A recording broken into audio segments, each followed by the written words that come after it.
Welcome back, or welcome to the Train Right Podcast. I'm your host, Coach Adam. Today we're continuing a multi-part series exploring answers to the question, what does it take to get fast? Or in some cases, faster. Straight and to the point, many people think it's simply doing more volume or more intervals or doing more of something. Training harder and doing more definitely has its place. But at some point, you have to be smarter to get the gains. In endurance training, I've made my point in previous episodes that organizing your volume and your intensity in wise ways can improve performance at any point in your training. When it comes to racing your bike, you can beat your head against the wall by asking how much more, how much harder, when really refining your overall approach or doing things slightly different may be the game changer you've been searching for. What do I mean by the overall approach? I'm talking about being smarter with your time, your thoughts, your training, just like we talked about, and your execution. I'm talking about improving your skills on the bike, working with a good team around you, and knowing how to do that at any level in the sport. We'll explore how to do that and more today on the Train Right Podcast. There's no better person, in my opinion, to interview on this topic than our current elite U.S. national champion, Emma Langley. Emma, welcome to the show. Hi, Adam. Thank you for having me. Super excited. Yeah, for sure. And thank you for taking time out of your busy training, racing, and coaching schedule to join us. Yeah, thanks. So where are you joining us from today? Where are you at? So I'm actually calling you from England at the moment. I arrived a few days ago, getting settled in over here before next big block of European racing. So pretty excited about that. Very cool. And what is the next race that you have coming up? What's on the list?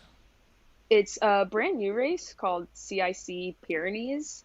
It's a 3-day race, 4 stages. So it'll be a lot of fun, a lot packed in to 3 days of racing. For sure. And I think I heard there's a TTT in that one, right? There sure is. That's stage 1. Start off with a triple T. Start off with a bang. Cool. Yep. Well, good luck to you on that. And I know you got a few days to kind of get the sleep cycle under control and get some training in. But again, thank you for joining us. Yeah. Thank you again for having me. Yeah. So we originally connected through a mutual friend when you wanted to do things a little differently for this year. And I know our listeners don't know a ton about you. But I think we'll just get straight into the podcast and into the good stuff, because anybody who wants to know more about you, they can Google you, they can watch you race. You can watch you race at the Pyrenees, and I hope they do. But for the purpose of this podcast, we're talking with an elite athlete who's been racing at a high level for a long time.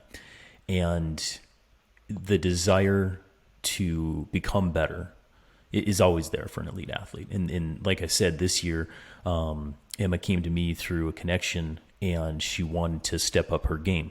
And one of those ways was through some skills work on the bike.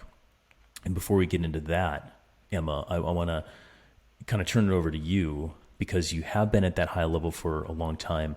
And what was a catalyst for wanting you to kind of take it to the next level and do things differently?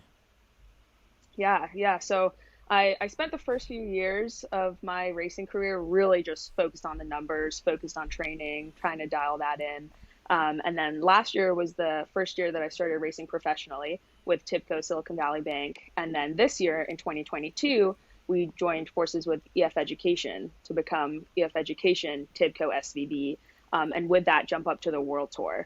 So huge step for the team. And I was really excited to get re-signed to join them with this too. So as I said, I was focusing at first really just on the fitness side of things. But once you work up to those higher level races, it becomes pretty apparent that fitness can only get you so far, really. So the true catalyst was with the team jumping up to WorldTour. I knew I really wanted to step up my game too. So kind of just started to look at what other improvements I can make, and handling, confidence, kind of work in the bunch were a few big things that I knew I really wanted to work on, which was then the reason for reaching out to you to help me out with that. Yeah, for sure. And I recall like when we were kind of originally talking, I mean, your background is like triathlon first, Yeah, and you seem like a rider who is like, if you put it on Training Peaks, you'll do it, right? Kind of obsessive about the numbers. for sure. Yep. That is me to a T. And, you know, I think I mean, it's very typical, I think, in a lot of athletes. It's great because that work ethic is definitely needed if you want to go anywhere in the sport, right? But at some point, yeah, getting away from kind of the mechanistic part of it and getting into the art form of racing, or just the dynamic form of racing, I think is super huge. So, I guess staring down the barrel of racing in Europe will be a good catalyst for making you want to change that as well. Absolutely. Yeah. So when we first started doing the skills work up here in kind of DC and Maryland, I'd say just like high level. I mean, it was cold. It was January, February, and I think we had like 10 sessions planned, and we only got in like, I don't know, 60% of those because of some snow and all this kind of stuff. But just on a super high level, can you describe some of those skill sessions, like where we started and maybe what was going on in your head when we were doing some of those original skills and drills? Yeah. So we really did what I would call, and I think you actually probably called it the same, back to basics. Like our first few sessions, we were really just going over the fundamentals. And I remember saying to you, I think on our first session, like, gosh, Adam, I feel kind of silly. Like I'm a world tour rider now, and here I am doing like these fairly rudimentary skills. But really the lesson with that is that no one is above skills work. And you really need that foundation. You need to go back to the basics to then build from that. So I think that was an important realization for myself, and a really important lesson for everyone, is that no one is above skills work, and everyone should be doing skills work no matter what level you're at. Yeah. I mean, I couldn't agree more, because I think with somebody like yourself who has a big engine and they come from a sport that's not really technique driven in triathlon. I mean, there's technique in each of the sports itself, but especially on the bike, there's not much compared to road cycling, right? So you're strong enough, you're fast enough to keep up, and you're a great rider, and you're doing a lot of the things I would say right. For what I noticed originally is like knowing why you're doing them and knowing how to refine it when stuff changes. Like that was a thing that you needed the most, and then that goes into the art form of racing, right? And then having the confidence when stuff goes sideways is like, yeah, you can course correct. You can kind of maybe put a shoulder back in and be like, yo, I'm Emma, I'm here, that kind of stuff. And so for our listeners, yeah, we started in the grass. I mean, simply clipping in, clipping out, bumping elbows, bumping shoulders, that kind of stuff. Built up to some group ride skills work, some speed work, and just being comfortable in fast-paced echelons and groups down in DC and stuff like that. So, I mean, that's kind of like the high level of what we did. But I'd say, that was one spoke in the wheel probably changed for making the leap from a pro continental to a world tour leap, so to speak. So I'd say let's talk a little bit about some of your changes that you made in your training, and then we'll probably we'll get back into how the skills planted the seed for that. Because correct me if I'm wrong, but it's like you didn't really even know if you were going to make all the races over in Europe, but once you got over there, it started to really cascade, right? Yeah, that's exactly right. Okay, cool. So we did some skills. We got cold. We wore a lot of jackets while we were doing it. But in the meantime, what were you talking about with your coach, James from JP Elite? And what were some of the tactics there that you were starting to change at the start of the year? So I think you mentioned this as well. I'm definitely a very methodical rider when it comes to training. So if something's in Training Peaks, I'll do it. So it was kind of in assessing the types of things I needed to work on, and with group skills as well as just handling skills. Once we identified that those were things I really wanted to work on, it was then a matter of, all right, well, how do we still optimize this with, still working in intensity and miles, getting all that in, and then figuring out how to best work in the skills training as well. So a lot of it was, I guess, scheduling, making sure the workout program was still, big picture, all coming together and all being optimized. And then on top of that, it was kind of just looking at specifically what do we need to work on to get ready for the races. So again, the handling skills, and then also just high speed group work. So making sure to work in group rides and that type of thing. Yeah. And I think to that point, like when you are working on in a place and time where you still needed the fitness, like for maybe amateur athletes where maybe they don't have the pressure of doing some skills and keeping the CT up, or building the CTL going into some of the first early races, like maybe not so much of an urgency. If it's mid-season for them and they have a huge race coming up, sure, at that point that is huge. But for you driving up from Richmond to DC or Frederick, right, you're killing time in the car, you're killing time with coach, freezing your butt off in the frozen grass, and so, I mean, you have to manage that accordingly. We did put in some miles, and I think the first ride too, when we were going up Hamburg, and it like pitched up, I was like, oh God, she's a climber. This is gonna suck. And we're just like going up and down. But we got some training in too. I think I probably got in more training than you did, but I could tell you're a climber. Oof. Anyway, so managing that, I think, is clutch, so that, fitness doesn't wane, so that we don't lose too much there. I think that's important. Once, I'd say, how did you and James use a group ride for both, say, fitness training or physical training, right, as well as like tactical training? What was some of the conversation that you had, or what were some of the tactics that you employed in doing that? Yeah, well, part of it was first identifying, I guess, what rides work best for that. So you can definitely fine tune everything if you know the ride. So you and I went on the noon ride in Washington, D.C. a couple of times, and that was great because I was definitely maybe not at my highest fitness. I was still building. So it was, a matter of be tactical. Don't just sit on the front, or don't maybe necessarily go launch some attacks, try to stay in, follow the wheels, and make it to the sprint, that type of thing. So kind of going in with a focus like that before the ride, to then have that idea so that you're working both on skills and fitness. Yeah. And another good point there is like, be tactical versus be on the offense. It's almost like a little defense versus offense. And what Emma means by that, to bring some context to this group ride that we chose, is first, Emma's a pretty small person. She's good in the hills. She's good everywhere, but this is a flat terrain with like super like hard at the time, because it was kind of like the changing like February weather. Yeah. We have like some super strong tail crosswinds going on. And the majority of the riders were like really fit masters level racers that actually could get cranking pretty good, right? Yeah.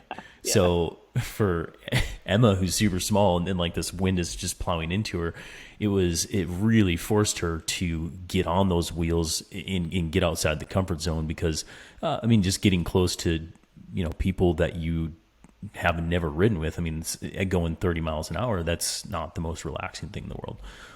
And then doing it above threshold, all the more non-relaxing, right? But made you really good for what you had to do over in Europe. And so, so in my opinion, from a coaching standpoint, is like, there's no number, there's no metric, there's nothing to really achieve from the number standpoint. It is simply survive, make it to that sprint point, right? And survive the group ride. Yes. Yeah, exactly. It's kind of like, you don't have to, it's not a structured workout, right? You're not programming to hit this zone for this amount of time. It's just, it's going to be a hard workout. You're going to get your intensity. And then you're also knocking out the skills as well. So kind of two in one. Yeah, exactly. And that's the specificity, I think, of training for racing, right? Like interval training is kind of the opposite of racing because it is structured, it's planned, you know what's coming. Racing is chaotic. You never know what the hell's going on, right? Well, hopefully you have some clue what's going on. But sometimes you don't know what's going on. Sometimes you don't know what's going on. So that's how we used, you know, that group ride in particular to do it. Were there any group rides, say in Richmond or elsewhere, where you could deploy some of that like tactical stuff in combination with some other goals at all? At the time over the winter, there weren't too many. Since coming back, I've been jumping into some more group rides there. And those are maybe a bit more focused on like just trying to make it hard for everyone.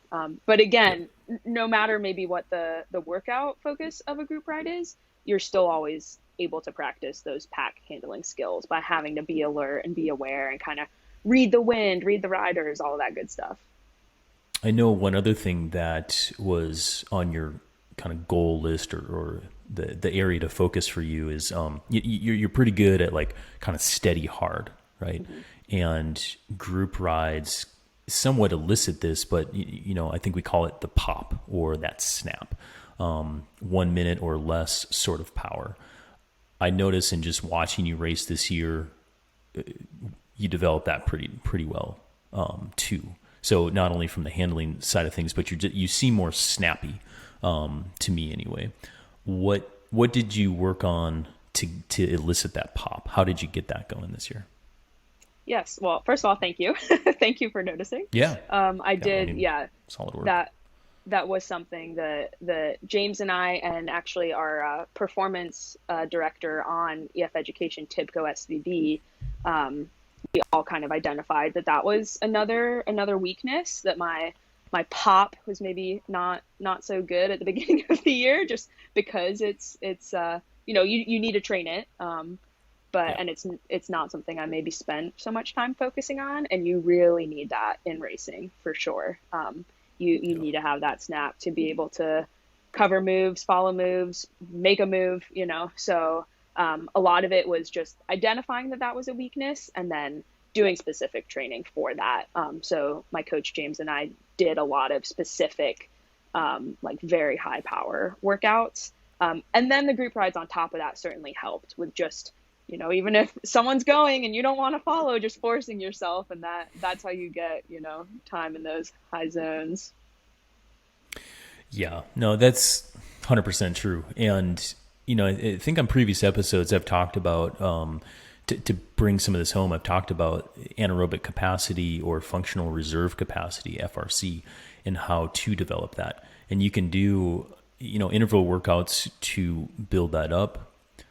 And I would say the best way, though, to probably supersede anything that you've done, like in a training session before, is to push all the chips in, you know, on a group ride or a race, you know, for that sprint in terms of developing that anaerobic capacity. Because at that level, it's really hard to push yourself as an individual, and you need someone else suffering next to you, somebody to compete with in order to get that done. So absolutely. Was there like a key workout that you would kind of share with our listeners that helped to improve that pop?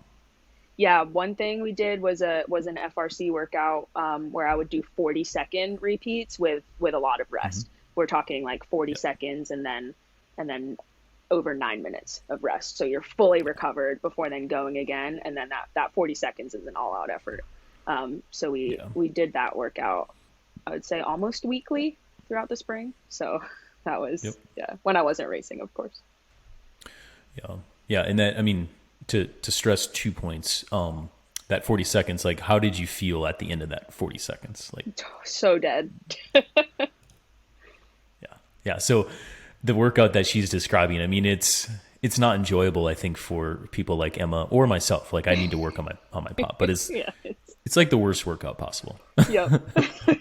Yeah, it's so foreign. I'm very good at using oxygen to generate power, and so once you're going anaerobic, it's not. It's terrible. Yeah. How many like intervals did you, of those 40-second efforts, how many did you start with? And do you recall how many like you built up to, like over Um, time? yeah, I want to say the reps didn't actually change too much. I think we started at Hmm. 4 and worked up to 6. I don't think we went over Yeah. 6.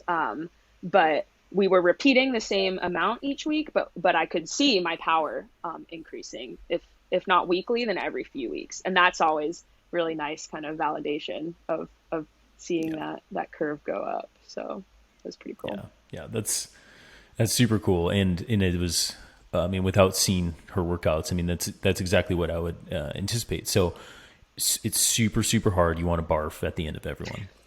Yeah. She only did like 4 and up to 6. So my point is like, you actually don't need to do a ton of these Hmm. to see results, right? Right. And I would say probably start on the low end, build yourself up, but more specifically, what you want is more power on these. You want Yeah. intensive anaerobic power production. So, and then that chill time in between, like you said, 8 to 10 minutes Yeah. to fully regenerate. Yeah. So. Yeah, and it's great to see that. I think in action too, because again, like I said, anybody who's been watching your race can see that. So other than maybe the hard training sessions, what's one or two things that you did well this year, or at least so far this year, that has helped to make a difference? Yeah, so in addition to incorporating that specific training, kind of to change focus to more of the mental side of things. Again, I said I've been working on my training and power for a long time, so that even if it's a workout that maybe is a bit new or I'm not so good at, the training part I feel like I more or less have nailed down. The mental side of things is also really huge. And so one thing that I've been working a lot on this year is just to be more relaxed in general, whether that's training, racing, race prep, travel. With Yeah. this jump up to this big new team, there's a lot of other new things that come along with it. So there is a lot of time away from home and traveling around. So a lot of just letting go of what I can't control, whether that's travel logistics or the race itself. There's a lot you can't control. Do all you can to be prepared, but after that, kind of set everything else aside. And still a work in progress on that, but I do think I'm getting better, and it makes a huge difference. Yeah. Don't Yeah. stress about what you can't control. There's some quote that comes to mind right now, and I'll completely hack, but it's like, life is the subtle art of learning to let go, kind of thing. And it's Mm. like, and every time I read it, I'm like, oh. But yeah, I mean, we're all a work in progress on that one. Yeah, yeah, And I think that's like the yin and yang of like being an athlete, being an endurance athlete in particular. Because like I said at the start of this episode, we typically, the type A's in us want to do more, go harder, all this kind of stuff. And then you're in this, the washing machine of, racing on a world level. And it's just like, oh, I have no control until you can yeah, maybe get to that start line, right? yeah. And even then it's bonkers. So, but yeah, that's good to hear. I think feeling more relaxed, not wanting to control stuff. I mean, that's just good for health, Yes. let alone performance. Yeah, Yeah. for sure. Any cool and fancy recovery tactics that Emma endorses or has taken on this year that's any different from in years past? I will generally say my recovery tactics aren't too fancy, but I do have to plug my Normatec boots. I'm absolutely Oh, obsessed with cool, cool. those, and I do really think they make a difference. And they're two-sided. They're, the boots themselves help, and then they also force you to just sit still for a bit. So that's something that Yeah. typically I'm not very good at. I always, if I'm home, I can always kind of find something else to do, essentially. And sometimes you really Yep. do just need to sit and actually relax. That's how you recover. Um, yeah. It's funny you mentioned that. I love, so I've had, one of my claims to fame is I sat in one of the original like prototype Normatecs, and I Oh, had to write a wow. paper on it. Yeah, Oh, this was like cool. 2008, 7, maybe Okay. fact check that. I don't know. It Yeah. was, it was a while ago. Uh-huh. And I mean, and I've been using them kind of everywhere around the world and telling my athletes about them. The research is a little 50-50 on that, right? Kind of like massage and all this kind of stuff. But if you take a rider's massage away, I mean, hell no, right? Yeah, Because never. we need that, right? And so the beauty, I think, behind, massage and Normatex is like, it feels good, it's relaxing and all this kind of stuff. So whether the pressure is helping from a recovery modality standpoint, or it just makes you chill the fuck out, or sorry, probably can't say that on this podcast, but chill out, there's a huge power in that. Absolutely. And Yeah. and it makes the type A's, that personality, it does make you relax. And I think Yes. that, I mean, Normatec or whatever other squeezy boots are out there, it's pretty good. And you don't have to be fancy with recovery. If you're just disciplined and can put your legs up and do nothing, Yep. probably just as effective. Yep. Exactly. And I guess just on the side of recovery, real quick, if you are sitting in your Normatex, or you're on this journey of kind of learning to let go, is there anything on the cognitive side or the mental side that you've been working on more this year than in years past? I have actually started just like very, very basic meditation. And like I'm talking super simple, like 2 to 3 minutes, because that's generally Yeah. the amount of time I can focus. But it Yeah. really makes a huge difference just to take a few deep breaths and essentially try to clear your mind. Way easier said than done for a lot of people. Yeah. Um, Yeah. but a lot of stress comes from, the mental side of things, and you kind of get wrapped up in thoughts or worries, or, thinking through other stresses, whether it's in your training or racing or daily life. So again, really just taking that time to sit and be still, like, sounds super basic, but it's like, I want to say life changing. It's like, it's Yeah. not to Yeah. be You overlooked. can Yeah. for sure say that. And it's, I'll put a plug in for being still as well, because I think when I do it more, I'm definitely more grounded. I'm Yeah. definitely more collected in my thoughts. And whether that is for, heading in, into the next work call, doing a podcast for me, or a training session, just me personally, I think it definitely helps in that grounding. Yeah. I think with my athletes that I work with, especially at a high level, you need that grounding, and you need that calmness, before you enter in the chaos of racing. Yeah. And it could be, the road side of things, downhill, cross country, anything where there's chaos. I think when you can, because it helps to trigger flow, and that's a really good thing. And one of the ways that I do it simply is, I am a big fan of the Aura Ring, and it can sometimes, like, if you're just relaxing, you can hit a thing on your app, and then it'll like guide you through like 3 to 5 minutes, Oh, sort cool. of like a meditation. Yeah. Yeah, yeah. And so if you're somebody who kind of, like I said, you can't do it on your own, the Normatex are not the catalyst to making you relax, right? The Aura Ring is the catalyst. You can use that. But if you are, once you get into the habit of it, I would say move away from any device for a meditation or a focusing thing, because that it will add happiness to your life, I think, and probably performance to your game.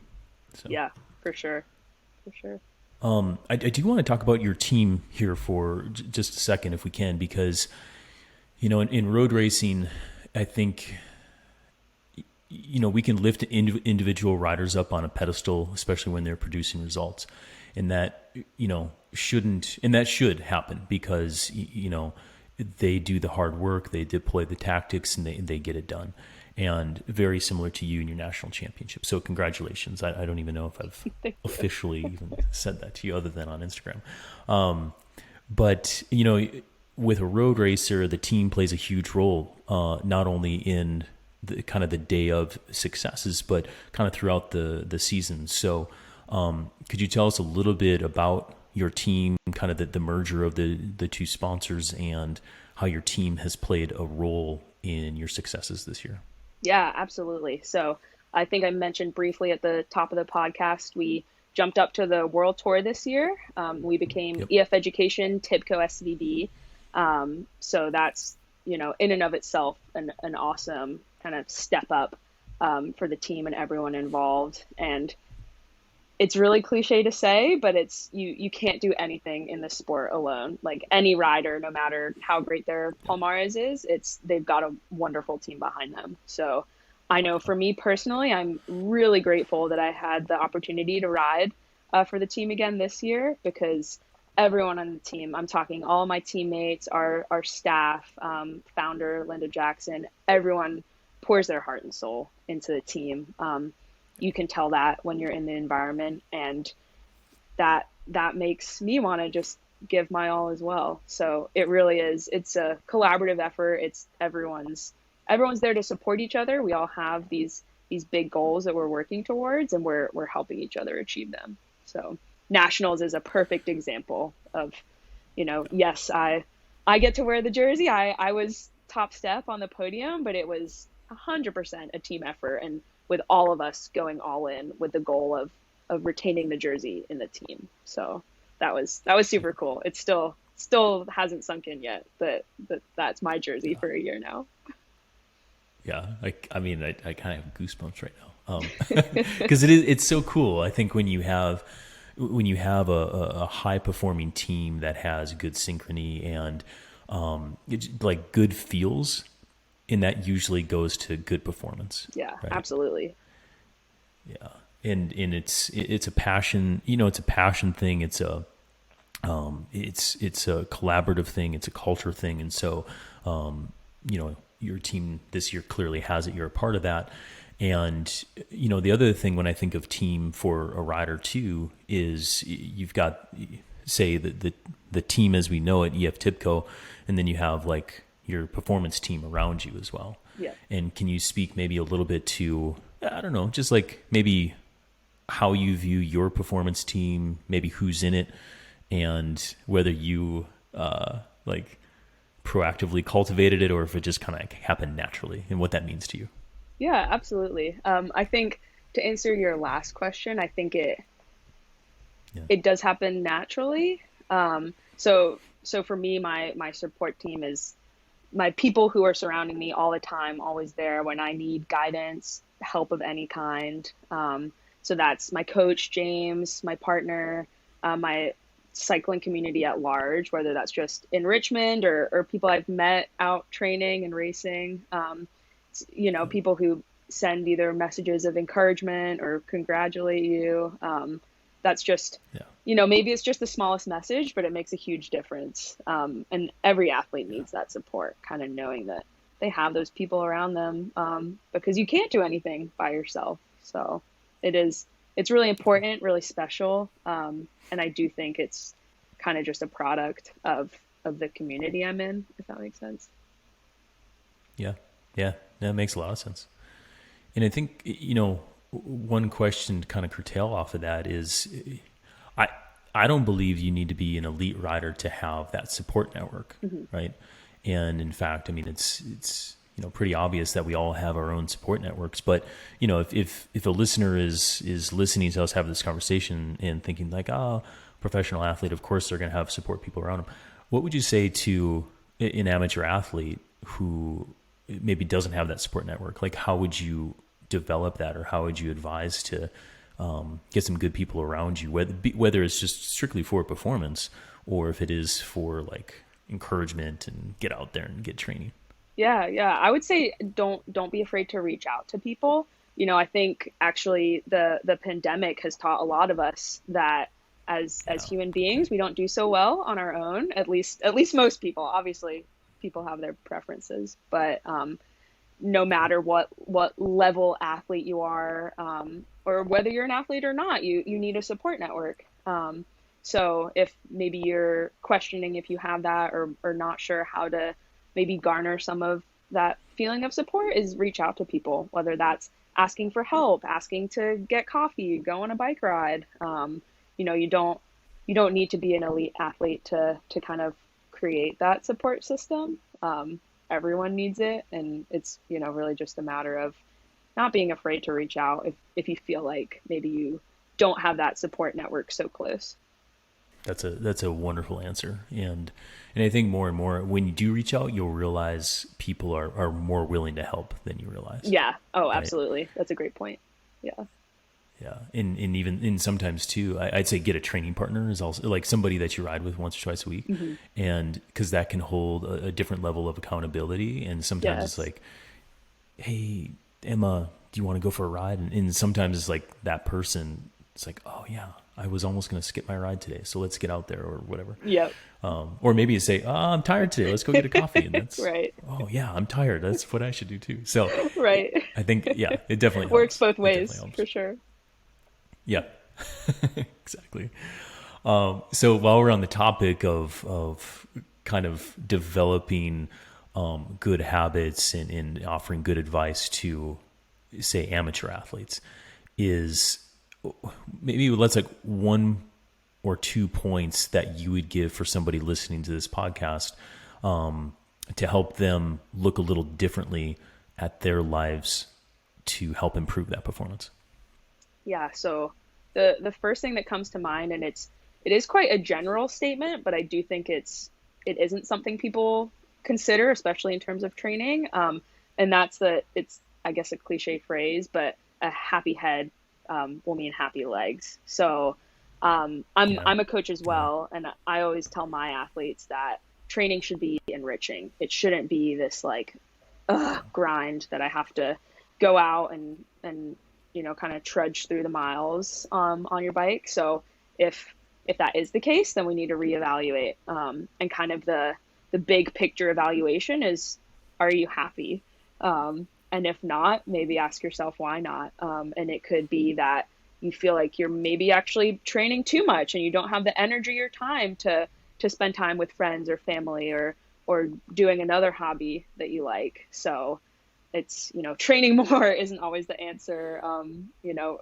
Riding your bike should bring a lot of happiness, but it's always a balance, and looking big picture at everything in your life. It's all intertwined.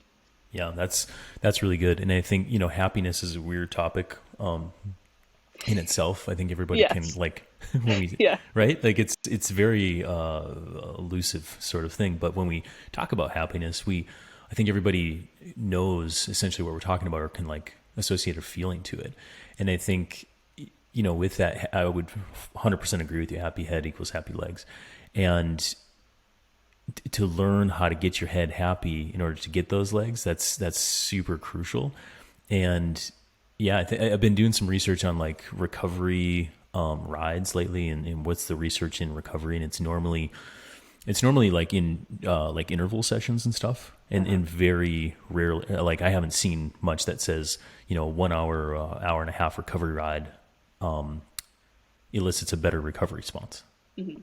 So I think how I deploy that as a coach is like, well, if you are tired and you're deeming yourself, or if I deem yourself to have a recovery ride for today, it's really your choice. You go out for a ride, or you stay on the couch, like, Yeah. or you go get coffee with a friend, like be a Right. human being. Right. And I think that contrasted training helps to give autonomy, to give, true rest, listening to the body, to get that happy head. And I think that's really, really good advice. Really good advice. Is there a second piece or another point that you would offer up? Yeah, I think this it's, I guess, slightly different to what you were saying about choice of riding or recovery, but don't be afraid to switch things up. So I feel like it's pretty easy to just fall into this kind of mindset of, again, I want to be faster, so I'm going to just do more miles, log more training, get out on the road, hammer it, and maybe that's actually not what's best. Maybe that is making you too tired or just leading to burnout and kind of less enjoyment. So by switching things up, I mean, like, maybe spending a day in the gym doing some functional strength training versus going out on the road, or maybe it's going for a fun ride on the trails if you mountain bike or gravel ride, something like that. So just kind of not falling into that trap of every day has to be this structured road ride day. The way I do that is I go ride my mountain bike, and it's Yeah. like, I never do intervals on my mountain bike. Right. You just like ride, and it's all better. So we kind of started off talking about the skills that we worked on for the 2022 season, and that helped to, refine your own skills, gain some confidence, and that led to racing differently in Europe. And because you're able to do that, it just kind of like spun into more opportunities to race, and therefore you just, in part became a better racer because of that. So for somebody who, listening wants kind of that, say, opportunity, but they're maybe, across the nation, we're over here on the East Coast, and maybe they're listening in California or something, like, how would you, like, what's the advice that you would give on how to get some skills work in?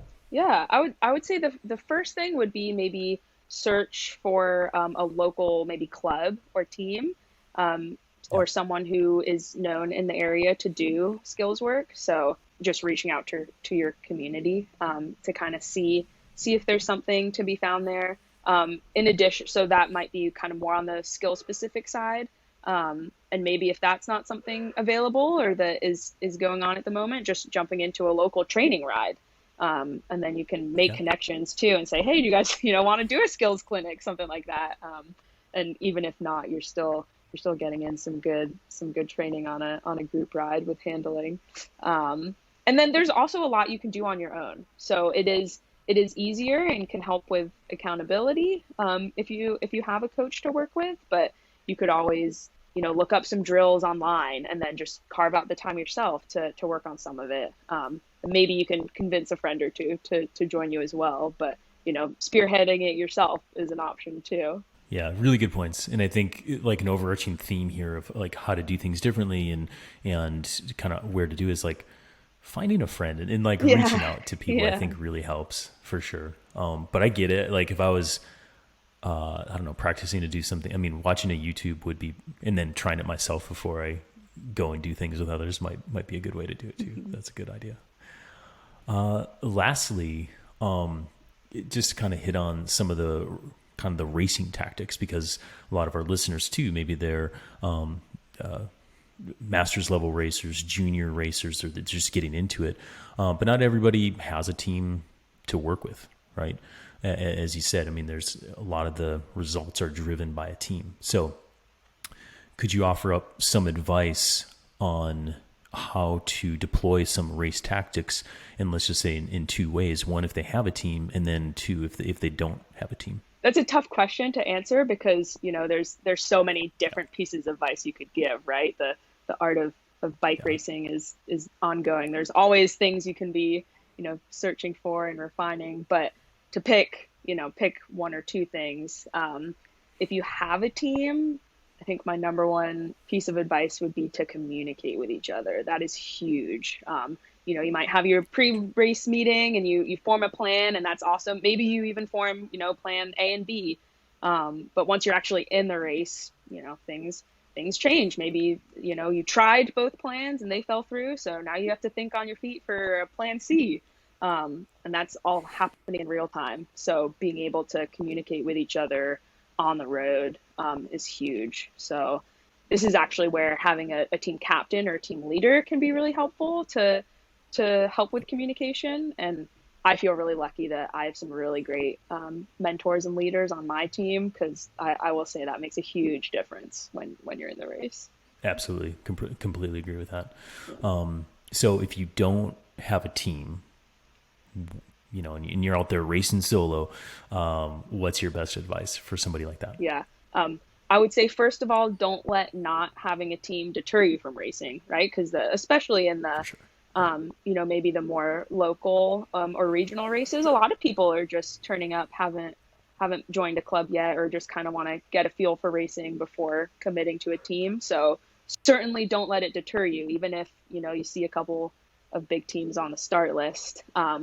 But don't do all the work is my number one piece of advice. So I don't mean For sure. to be, too conservative. Go out, have fun, try things, but you want to be a bit more savvy with your matches. If you have a team, maybe your job is just to chase everything down. If you're solo, you're going to want to be a little bit more kind of astute to the moves that are going. So don't be afraid to give things a go, but don't do all the work. Be cognizant. couldn't agree more. And we've probably all made that mistake once or twice before. Yeah. So Oh, for sure. It's an easy mistake to make, and that's probably have to yeah, make that mistake a few times to really learn it. But yeah, exactly. If no one knows what we're talking about, well, next race, just go stay off the front the whole time, and then you'll get swarmed at the end. And that's what we're talking about. Don't yeah, do all the work. yeah. So I guess in summary, to wrap this thing up, Emma, the take home message is, I find a lot of athletes just think that doing more, going harder, stacking more stuff up, adding more recovery toys to the pile is the answer. And yeah, I'll admit, I mean, more volume and sometimes more intensity, it does have its place in time, but, burnout, injury, and false expectations, they happen too often when you take that approach. So slowing down to inquire what you really need to improve upon, slowing down to see, is my head happy, right? And getting good people around you can help refine those areas to get you to, increase your performance, but also just be a happier person. Is there anything else that you would want to add to that we talked about in our conversation today? Yeah, I mean, I completely agree with all of that, and I think we touched on a lot of really really big but really important points. And I guess the last thing, I think we did actually touch on it a little bit, but the last thing I guess I really want to add is that training is always going to be a part of what makes an athlete successful, but in my mind, the key to success is really to be passionate about what you're doing. So if you're passionate about riding and racing your bike, that's gonna bring you so much more success than any planned training plan will. So it's you need to support your find support and have that group to support you, and it takes a lot. You want to cultivate that happiness, but having that passion is really what is going to get you the furthest. Yeah, no, that's wildly true. And that passion will, when the happiness wanes, that passion can be there to like pick you back up. Yeah. Right. And kind of remind yourself of why you're doing what you're doing. And you have all the people around you. You look at all the people around you and you're like, yeah, this is why I'm doing it. Yeah. And I think that passion is the common thread through it all. Absolutely. For sure. Well, Emma, thank you again for taking time out of your day and out of your training to be with us here on the Train Right podcast. It's been super cool to be a spoke in that wheel and see you along the journey. So I wish you good luck in the Pyrenees and for everything else to come this year. Thank you. Thank you so much, Adam. This was super fun.